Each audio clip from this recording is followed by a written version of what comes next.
Hello and welcome to Coronacrisis. My name's David Haythornthwaite and I'm the chairman of AFC Fylde. And over the next few weeks and months, I'm hopefully going to take you through what goes on behind the scenes of a non-league football team at times like this. We're going to discuss all the issues regarding behind the scenes, the players, off-field staff, all the things that contribute to the running of the club, and how we're dealing with the issues that have been thrown at us on a daily and weekly basis, so that it gives you a really good insight to the club and the running of clubs in general. So I look forward to you joining me on this journey. David, thanks once again for joining us as we look behind the scenes at AFC Fylde. We'd like to give an update on some of your thoughts you gave us last week. You thought there was a lack of communication from the top, but we believe something's changed.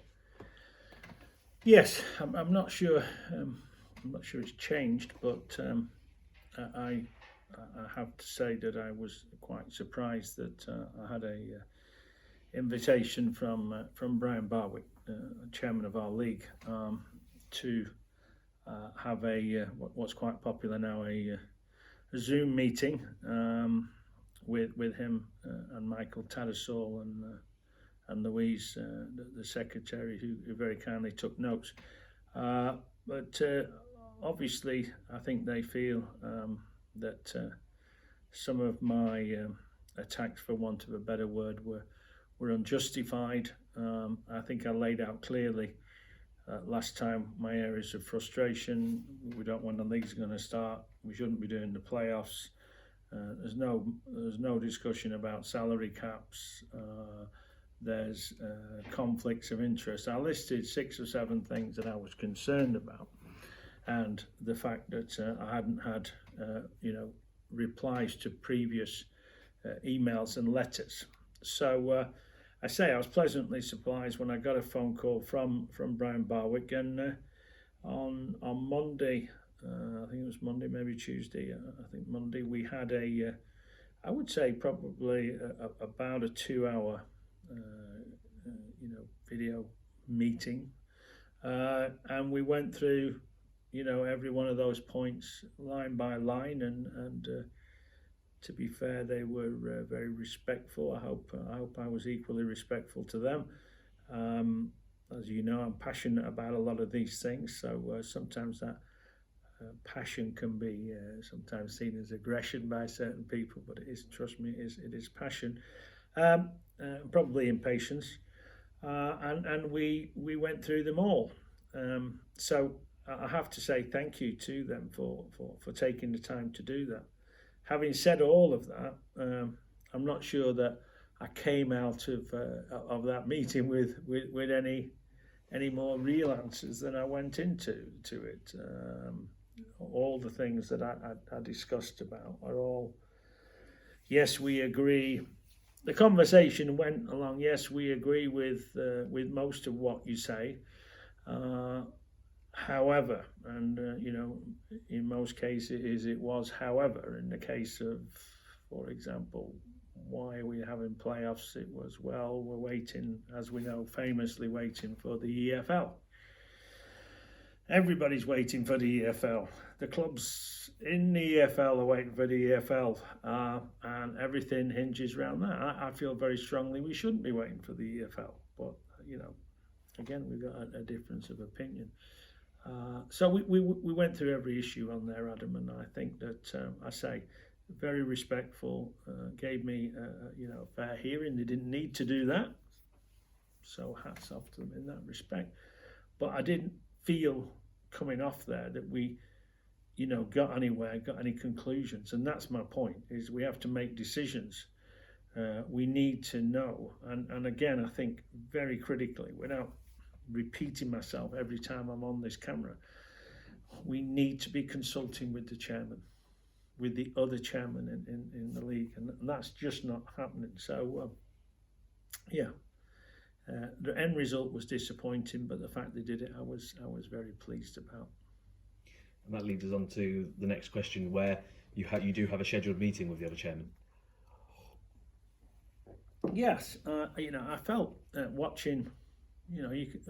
Most things you can learn by watching what other people do, and you hopefully in life try and watch what people do and pick up the good things and discard the bad things when people make mistakes. Hopefully you learn from it. I've always done that in my life, and one of the things that certainly, again, I was talking to Brian and Michael about was the fact that no one's instigated a Zoom meeting of the football chairman in our league. And, I know for a fact that, the chairman in League Two and the chairman in League One and have regular Zoom meetings, whereas 24, 25, 26 chairmen on the screen, unable to, have get a consensus, hopefully get a consensus of views. As you know, they haven't got a consensus in League One. In League Two, they had a clear consensus of what they wanted to do, but at least they're having the meetings, and that wasn't happening. So, as I said to you, I think a few interviews ago, sometimes in life, you can just watch things happen. Wish it would happen or make it happen. So I decided to try and make some things happen. I wrote to every single chairman in the league. It's not really, we haven't got a good method of, that's another thing that's kind of a bit old, is we haven't got a good method of communicating, because we seem to communicate through club secretaries. And because a lot of club secretaries are furloughed and chief executives furloughed, communication is not great. So getting hold of people is not easy. So I'm sometimes worried my communication's gone out and maybe hasn't reached everybody. But ultimately, we had a number of replies, and in actual fact, this afternoon at 2 o'clock, it's 12:30 now, so pretty much after you've gone out the door, I'll have some lunch, and then we'll be having our first meeting of chairmen and owners in our league. And so that'll be great. And, we've got a reasonable mixture of clubs. So we've got Chesterfield, Maidstone, Woking, Dagenham and Redbridge, Sutton, Ebbsfleet, and Boreham Wood. So those are the clubs that have responded and said, yes, we'd like to be part of what I've called a working group. And the first topic of conversation today for that working group is going to be salary caps and squad sizes. So I've been pleasantly surprised, I suppose, in two ways. One, with the number that responded, but then some of the people I thought might respond. But as with any organisation, with any committee, there's lots of talkers, there's lots of people who have an opinion, but when it comes to, okay, do you want to sit on a committee and be part of something, then everybody has a reason why they can't do it. There's nobody got more reasons than me why I can't do it, because but it's the old story, isn't it? If you want something done, give it a busy person, and that's how life works. So we've got a good working group there, a good cross section. Some old established clubs who've fallen from grace. Chesterfield, young up and coming ones like ourselves, really seasoned experience in the National League and at this level. I mean, Steve Thompson from Dagenham and Redbridge, what he doesn't know about non-league, nobody knows. So we've got Steve on there, and we've got Rosemary from Woking, very passionate about non-league. Oliver Ash, he's over in France, and he's joining us from sort of part owner and chairman of Maidstone. So we've got a really good mixture of people. I think notable absences, and I have to say I'm often disappointed that people don't respond. I was taught, I suppose, if you're invited to a party, you either say yes, I'm coming, or no, I'm not. But the option to not do anything is not there. So I would have expected a few people to just say, sorry, I don't want to be part of it, and that's why I may be concerned a few people didn't get it. But notable absences, probably, Yeovil, Notts County, Solihull, Harrogate, all who sit in Barrow, all who sit in the top half of the table. and with the exception of Barrow, and I hope I'm not doing many injustice, all very, very wealthy clubs. Yeovil and Notts County, wealthy in the respect is that I've mentioned before, they've got a huge parachute payment, huge for 2 years, which gives them a massive advantage in this league. There's no way would they want a salary cap. Understand that.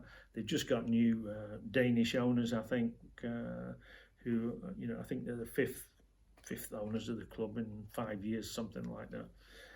Yeovil again have got a big payment, and they're doing, desperate to get out.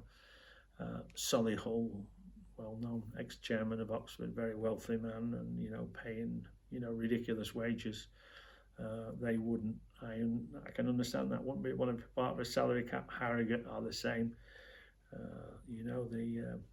The owner of Harrogate there is, I think he's always on the Sunday Times list worth, I don't know, 150, 160 million. Mr. Weaver, his son's the manager, unusual situation. So, and this is the dilemma that we face, is that in trying to get consensus, it is often difficult because people are, in general, can be very sort of selfish about their own motivations. So we've got a good group, I think. I'd like to have seen maybe one or two of other clubs involved, but again, it may be that they haven't received the communication yet. So we're going to get started, and things always start small. And I think that if they're then shown to be serious and shown to be effective and deliver results, then other people want to get involved. I understand that as well. So it's our job to make sure we do that. So 2:00 this afternoon, first thing on the agenda. I've sent an agenda to everybody, and we'll be talking about salary caps for the National League, with a view to getting them agreed for the 2021 season. I have to say that both chairman, one of the things that worries me a little bit, both the chairman Brian Barwick and Michael were quite vociferous in their opposition to salary caps. They felt as administrators that, number one, it wouldn't work, and number two, it would be difficult, impossible to administrate, and I disagree with that.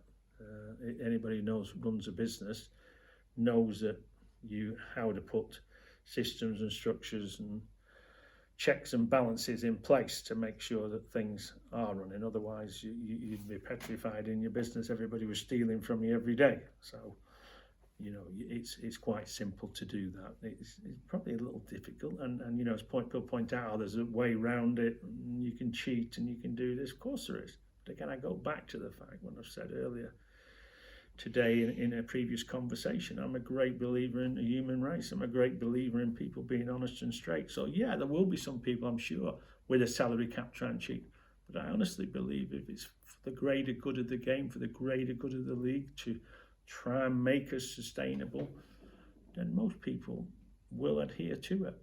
So I'm looking forward to it today. And we're also going to talk about, I've made some suggestions. Again, my suggestions are sort of common knowledge. I haven't changed that. I think that League Two is going to be 1.25. I think we need to be probably around that 750. There's going to be some discussions about that 750.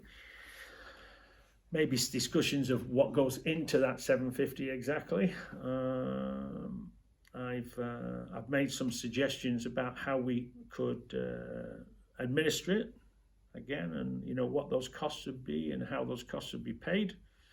And then we're going to talk about squad size, and I've made some suggestions on that. Again, not my idea really on squad size. Danny Hunter has had from Boreham's had some good ideas on that, and the League Two and League One themselves have. League Two are suggesting 20 professional maximum. So I think there's some real sense being talked, and we need to grab that momentum while it's there and when we're in a serious situation, because bad situations make you do some good things, make you do what really you should have done.